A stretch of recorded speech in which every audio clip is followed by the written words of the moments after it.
Le plus grand danger, c'est marcher hors la volonté de Dieu. Marcher hors la volonté de Dieu. C'est la plus grande maladie. Et c'est une maladie cancérigène. Et vous devez comprendre, la volonté de Dieu est toujours scellée. La volonté de Dieu est toujours cachée. Il est vrai, la Bible nous dit que vous entendrez une voix derrière vous qui vous dira, voici le chemin à suivre, prenez-y. Ça, c'est la voix de la volonté de Dieu. Ça, c'est l'ange de la volonté de Dieu. N'oubliez pas, Job 33, le verset 23, 1000 anges intercesseurs pour montrer à l'homme le chemin qu'il doit suivre.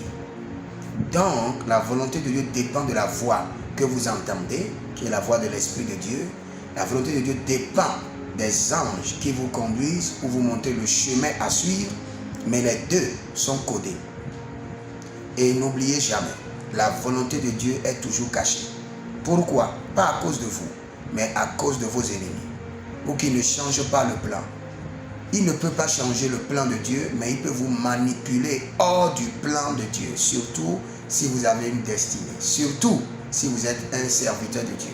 C'est pourquoi vous devez faire très attention en ce qui concerne la recherche de la volonté de Dieu.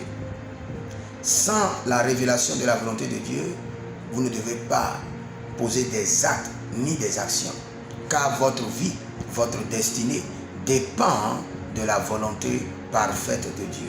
Et n'oubliez pas, toute personne qui marche hors la volonté de Dieu est en danger. Et je peux vous dire, les épreuves sur la marche ou les épreuves dans la volonté de Dieu ne sont pas des épreuves. Ce n'est que des tentations occasionnelles. Mais les épreuves hors la volonté de Dieu sont des afflictions permanentes.